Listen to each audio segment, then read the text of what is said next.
thanks for joining us as we take a quick trip to San Antonio, Texas. Check out the end of this video for some San Antonio demographics and a scandalously short and scanty history of the city. There is plenty to do in San Antonio, everything from Six Flags to SeaWorld, botanical gardens and Japanese tea gardens, to a world-class zoo, to puffy tacos and some of the best Tex-Mex and barbecue in Texas. And that's saying a lot. For this visit, we were showing off San Antonio to my brother-in-law, who was visiting from Australia. And to show off a little bit of Texas history and a little bit of urban fun, we decided to show him the Alamo and the San Antonio Riverwalk. Well, let's get started with what is probably the most famous historical site in San Antonio, the Alamo. The Alamo was built by Spanish Roman Catholic missionaries beginning somewhere around 1718. In 1803, it became a Mexican fort protecting the city of San Antonio. In 1835, it was turned over to Texans at the start of the Texas War for Independence. Today, the Alamo is a literal shrine to Texas liberty and independence and receives over 1.6 million visitors every year, making it the #1 most visited destination in Texas.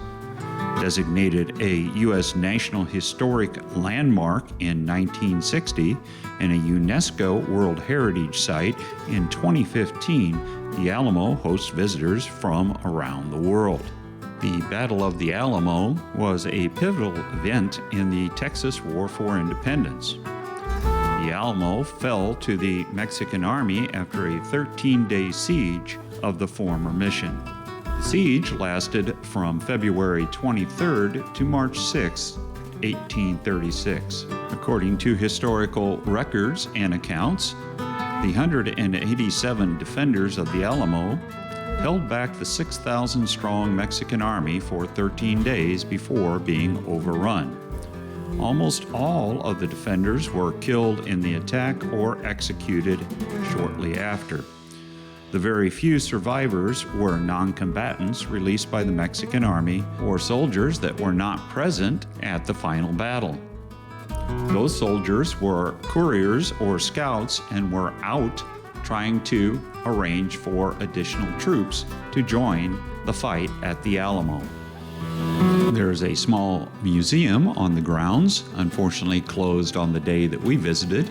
There are also several bronze statues scattered around the grounds, such as the commander of the Alamo, William B. Travis, co-commander, famous frontiersman and former congressman for Tennessee, Davy Crockett, who was asked by his fellow representatives after being voted out where he was going to go. Congressman Crockett famously replied, "You may all go to hell, and I will go to Texas." Another famous frontiersman and legendary knife fighter, Colonel James Bowie, also perished at the Alamo. Bowie and his family famously commissioned and carried the famous Bowie knife, as well as others that cemented their place in history by being at the Alamo, such as John William Smith, who, after surviving the Alamo, went on to become the mayor of San Antonio.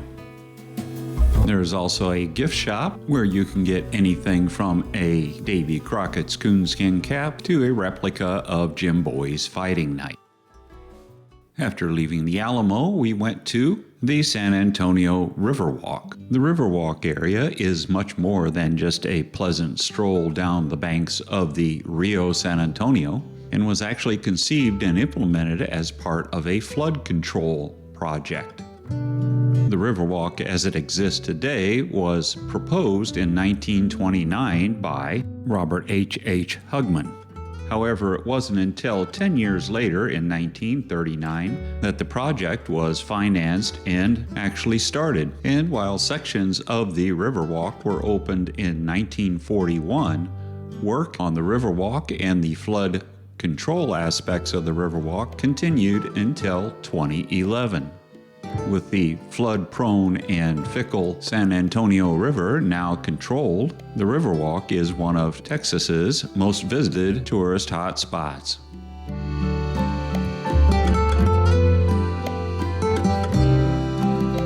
Today, it is a thriving commercial and residential area that contains 106 restaurants, over 100 retailers, cinemas, and hotels, either on or just steps away from the Riverwalk.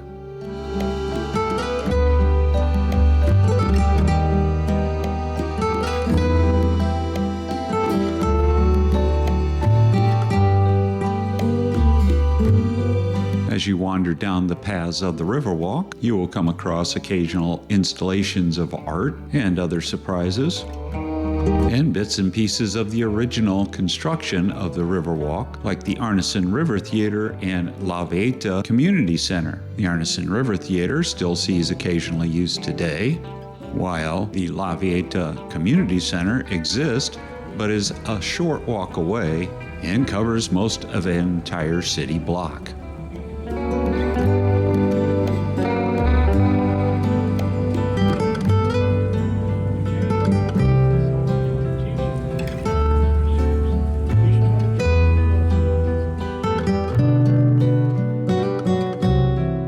After walking along the Riverwalk and working up a good appetite, it's time to stop for a bit of dinner.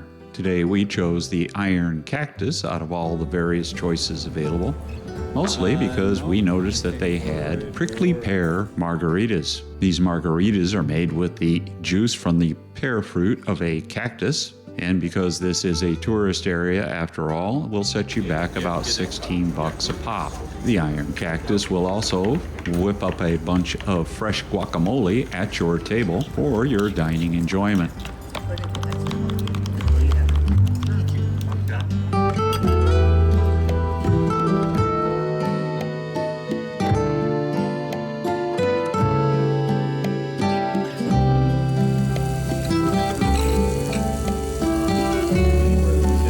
Brother-in-law and I chose the fajitas for two and went with the beef and chicken combo. The food was well prepared and tasty, and aside from the overpriced drinks, was reasonable.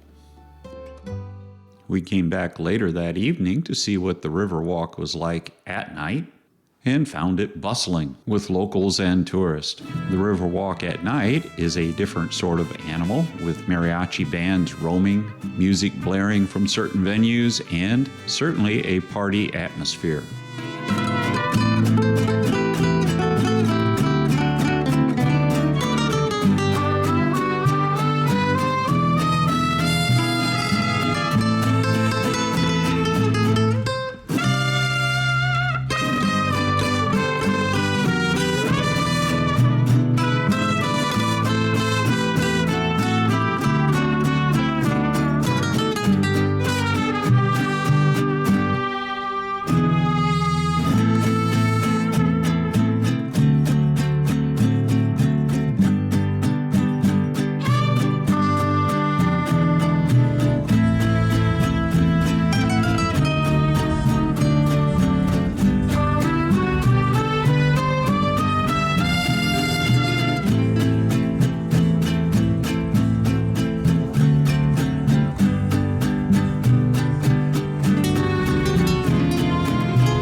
As the evening wound down, we made our short walk back to the hotel and got ready for our departure the next day.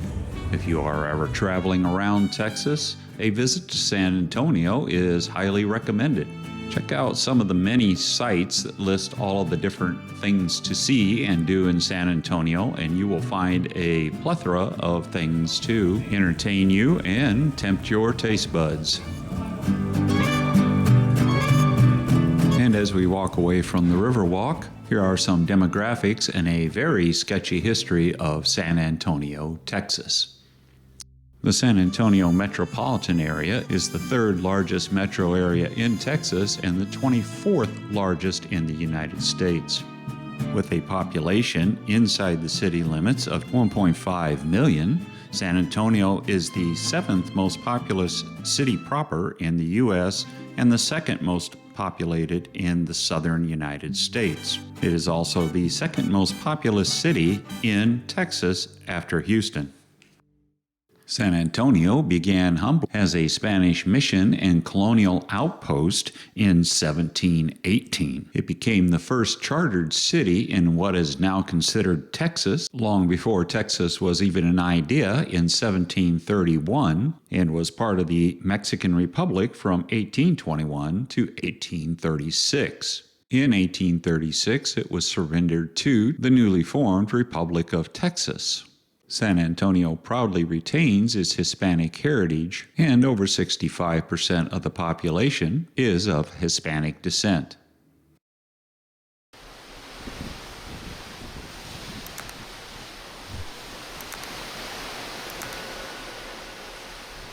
Visit our website for a bit more information.